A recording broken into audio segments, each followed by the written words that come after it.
अजित पवार काँग्रेसला कायम डिस्टर्ब करायचे, त्यांच्या मंत्र्यांची कुरघोडी करायचे. जितेंद्र आव्हाड. बिल्किस बानो प्रकरणाचा निकाल स्वागतार्ह आहे. गुजरातच्या जातीयवादी परंपरेला मोठा धक्का आहे. बिल्किस मेली आहे असं त्या लोकांना वाटलं होतं, परंतु ती जिवंत राहिली आणि तिने त्यानंतर खटला लढला. सर्वोच्च न्यायालयाच्या निर्णयाचं स्वागत करतो.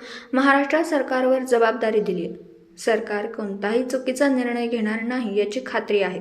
ज्या पद्धतीने एका भगिनीवरती बलात्कार होतो याचा आता अंत झाला. मला माहीत नाही ते 10 तारखेला विधानसभेत येतील की नाही. त्यांना कोविड झाला आहे, तो राजकीय कोविड आहे की खरा कोविड हे त्यांनाच ठाऊक. अजित पवारांचा स्वभाव असा आहे की शेजारच्याला शांत बसू देत नाहीत. ते कायम यापूर्वी काँग्रेसला डिस्टर्ब करायचे. त्यांचा स्वभाव असा आहे. काँग्रेसच्या मंत्र्यांची कुरघोडी करायची. सुनील केदार यांच्या बाबतीत सुद्धा असे झाले. महायुतीत देखील टपल्या मारायचं काम ते चालूच ठेवणार. ठाण्यामध्ये जाऊन गुंडगिरी वाढली आहे. महंताता त्यांचा नेम हा एकनाथ शिंदे यांच्याकडे होता. ते इतरांना डिस्टर्ब करतात. अजित पवार ज्या ज्या ठिकाणी बोलती त्यांच्या विरोधात मी साहेबांची बाजू लावून बोलेन. त्यांचा मूळ स्वभाव हा शांत बसू देत नाही. त्यामुळे सगळ्या विभागांची मिटिंग बोलवत असतात. On letter bomb Mumbai police. मला याबद्दल माहीत नाही.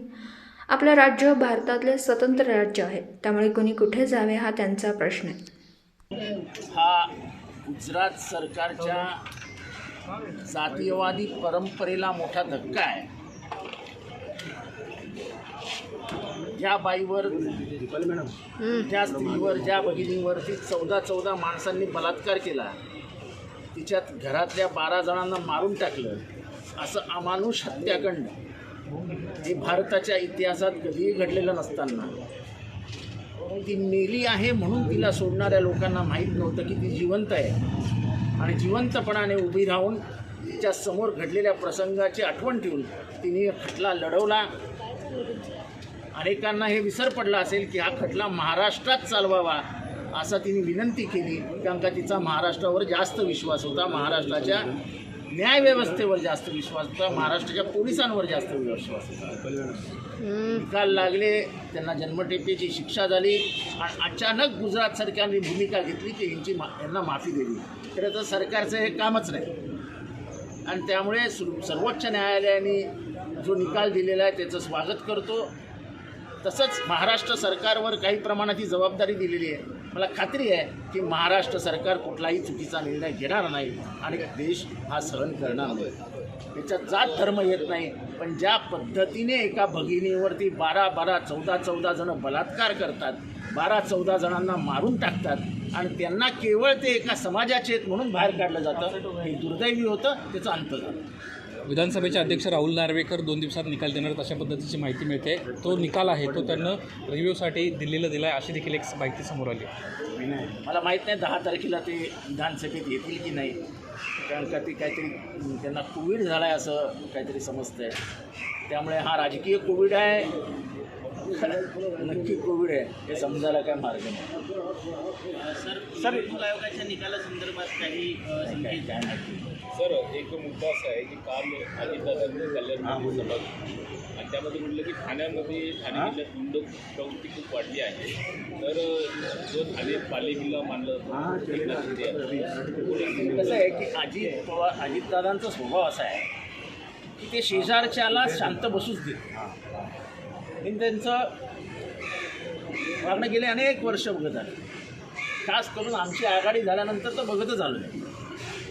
ते कायम काँग्रेसला डिस्टर्ब करायचे, काँग्रेसच्या मंत्र्यांची कुरघोडी करायची, काँग्रेसच्या मंत्र्यांची फाईल मागवायची, ती दाबूनच ठेवायची.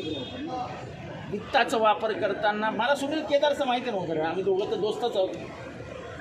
त्याची फाईल कशी दाबून ठेवली, त्याच्या विभागात कसं आहे, काँग्रेसच्या प्रत्येक मंत्र्याच्या विभागात ते इंटरव्ह्यू करतात आणि त्यामुळे त्या आघाडीत नेहमी धुसफूस जातो. त्यांचा स्वभाव तिथे गेल्यावर बदलेल शक्य नव्हतं. त्यामुळे इथेही ते टपल्या मारण्याचं काम चालूच ठेवणार. आता जेव्हा ते ठाण्यात येतात आणि ठाण्यात गुंडगिरी वाढली आहे असं म्हणतात, तेव्हा नेमका बाळ कोणावर आहे? माझ्या दृष्टीने तो एकनाथ शिंदेंवर आहे. म्हणजे मुख्यमंत्र्यांना तुम्ही संशयाच्या फेऱ्यात अडकवतात हे एवढं समजत नाही. त्या माणसाला सगळं समजतं. ते स्वभाव आहे, ते बोलणार आणि ते डिस्टर्ब करणार बाजूच्याला. ते BJPलाही डिस्टर्ब करणार आणि यांनाही डिस्टर्ब करणार. याला त्याच्यात नवीन नाही आहे, मला काही ते असं काही नवीन बिवीन वाटत नाही. त्याचा मूळ स्वभाव आहे की लोकांना शांत बसू द्यायचं नाही. याच कार्यक्रमात त्यांना असं देखील वक्तव्य केलं की ठाणे जिल्हा हा राष्ट्रवादीमय केला गेला पाहिजे आणि यासाठी आता कार्यकर्त्यांना प्रयत्न करायला हवे, तसे आदेशच त्यांनी त्यांना कळलं की हा काय आपल्या हातातला नाही आहे, त्याच्यामुळे कदाचित ते बोलले असतील. सर अशी एक चर्चा सध्या प्रचंड प्रमाणामध्ये आहे की शिरूरमध्ये अजित पवारांनं मतदारसंघावर दावा केला आणि त्यानंतर तिथं एकनाथ शिंदेनं सभा घेतली. तर इकडे मला काय कल्याणमध्ये सांगितलं की त्यांचा मूळ स्वभाव आहे की ते कोएलिशन गव्हर्नमेंटमध्ये शांत बसू शकत नाही. मी उपमुख्यमंत्री आहे म्हणजे मी मुख्यमंत्र्याच्या पण वरती आहे असा त्यांचा समज होतो. मग ते सगळ्या विभागाची मिटिंग बोलवतात, त्यांच्याकडे नसलेल्या डिपार्टमेंटची मिटिंग बोलवतात, मग त्यांच्या सेक्रेटरीला बोलवतात आणि मुख्यमंत्री जे आदेश देण्याच्या अधिकारात असतात ते आदेश स्वतः देऊन टाकतात. हा त्यांची म्हणजे कामाची पद्धती आहे आणि त्या पद्धतीत ते कधीच बदल करणार नाही.